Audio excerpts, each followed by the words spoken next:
برج جدی 22 دسمبر تا 20 جنوری۔ نشان بکری، عنصر مٹی، حاکم سیارہ زحل، خوش بختی کا ہندسہ 8، موقف رنگ زرد اور سنہری، موقف پتھر نیلم، زمرد، الماس اور فیروزہ۔ ستارہ جدی کے تحت پیدا ہونے والے لوگوں کے لیے جو پیشے مناسب رہتے ہیں وہ امور خارجہ، کاروبار، مصوری، تنصیف و تالیف، فوجی ملازمت، صحافت اور ادب ہے۔ اس ستارے کے تحت پیدا ہونے والے لوگ ناقابل تسخیر قوت ارادی کے مالک ہوتے ہیں۔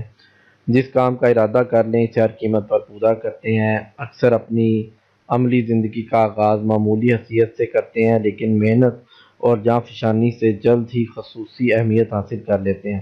نہایت نیک ہوتے ہیں۔ طبیعت میں رومانس بھی ہوتا ہے لیکن اکثر و بیشتر علیحدہ رہنا پسند کرتے ہیں۔ یہ لوگ مذہبی خیالات کے پرجوش حامی ہوتے ہیں اور مذہب سے گہرا لگاؤ رکھتے ہیں۔ ادب اور صحافت میں ان کی ترقی کرنے کا امکان بہت زیادہ ہوتا ہے۔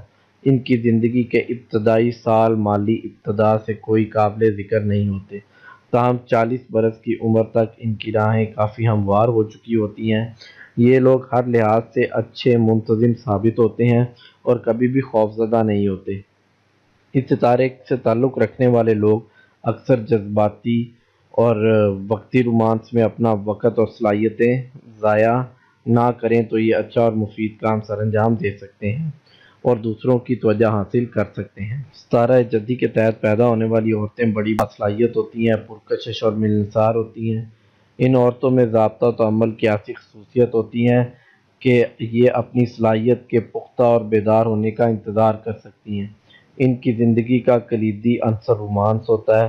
رومانس کی زندگی کو اجیرن بھی بنا سکتی ہیں اور خوشیوں کا گہوارہ بھی۔ اس وجہ سے ان کے لیے مناسب ہے کہ اپنے رومانی جذبات پر مکمل طور پر قابو رکھیں، کیونکہ اگر محبت کی آگ میں عقل سے کام نہ لیا جائے تو یہ زندگی کی خوشیوں کو جلا کر خاک کر سکتی ہیں۔